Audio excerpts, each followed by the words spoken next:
नमस्कार दोस्तों, स्वागत है आपका। मैं आपका दोस्त दिनेश निम्बावत। हम बात कर रहे हैं मानसून की। ज्योग्राफी का टॉपिक है, देख रहे हैं। अब देखते हैं पर्वतीय एवं घाटी समीर की बात करते हैं।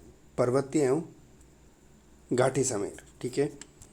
स्थलीय एवं जलीय समीर की भांति पर्वतीय एवं घाटी में चलने वाली पवनें भी दैनिक क्रम की होती हैं। उनकी उत्पत्ति विशाल पर्वतखंडों के निकट स्थानीय ताप एवं वायुदाब दशाओं के कारण होती है। दिन के समय घाटी की वायु गर्म होकर ऊर्ध्वाधर रूप से ढालों के ऊपर फैल जाती है, जिसे घाटी समीर कहते हैं। देखते हैं ढालीय पवनें क्या होती हैं।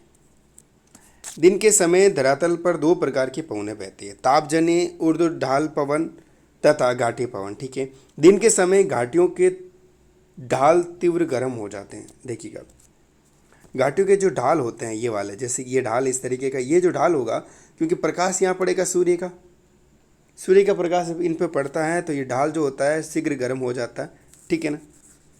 जबकि उनके केंद्र जो है, ये जो केंद्र हैं, ये केंद्र क्या रहते हैं, ठंडे रहते हैं। देखिएगा, मान लीजिएगा एक तरह की ये घाटी है, ठीक है। अब सूर्य का प्रकाश कहाँ पड़ रहा है, यहाँ पड़ रहा है, यहाँ पड़ रहा है, यहाँ पड़ रहा है, यहाँ पड़ रहा है। अब जो यहाँ का केंद्र है, यहाँ नहीं पड़ रहा, कम पड़ रहा है, तो ये तो रह जाता है ठंडा और ये हो जाते हैं गर्म। आपको पता है कि जब ठंडा हो गया तो क्या हो गया, उच्च वायुदाब हो गया, और गर्म हो गया तो क्या हो गया, निम्न वायुदाब। तो हवाएं किस ओर चलेगी, केंद्र से बाहर की ओर आएगी, ठीक है। जबकि केंद्र अपेक्षा ठंडे रहते हैं, अतः पर्वतीय ढाल के सारे हवाएं ऊपर की ओर उठती है, जिन्हें आरोही पवनें कहते हैं। पवनें ऊपर की ओर आती हैं तो आरोही पवनें हो जाएगी। और कई बार जो है प्रश्न ये आता है कि अवरोही पवनें क्या होती हैं। अवरोही पवनें ठीक ऊपर की ओर, अगर ये ढाल है और ये पवनें अंदर केंद्र की तरफ आ रही है तो हो जाएगी अवरोही पवनें, और केंद्र से बाहर ढाल की तरफ जा रही हैं तो हो जाएगी आरोही पवनें, ये ठीक है। तथा ढालीय पवनें कहते हैं इनको। ऊर्ध्व ढाल पवनें वास्तव में घाटी पवनों के अनुप्रस्थ दिशा में होती हैं।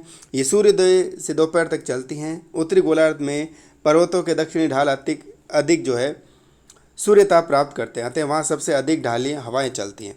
इन पवनों के साथ घाटियों की नमी पर्वतों के ऊपरी भाग यानी शिखर तक पहुँच जाती है।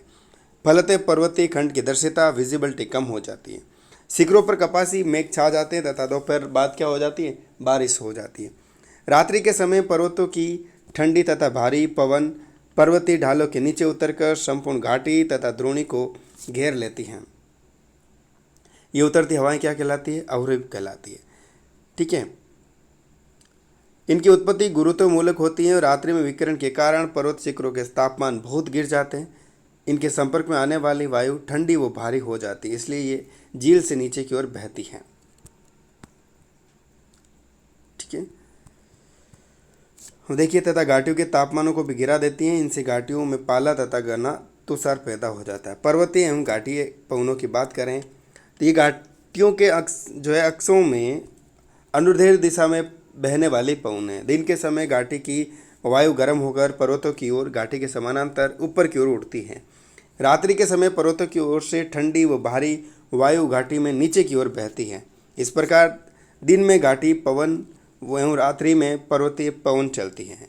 इनकी गति ग्रीष्म काल में 5 से 6 बजे सबसे तेज होती है। आल्प्स की घाटियों में ये सबसे अधिक विकसित मिलती हैं।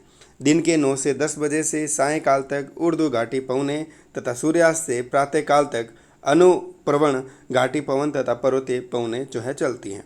इन पर्वतीय एवं घाटी पवनों का व्यापक प्रभाव होता है। ये सामान्यतः वायु प्रवाह जैसे व्यापारिक उपच पवनों को भी प्रभावहीन या फिर उन्हें लुप्त कर देती हैं।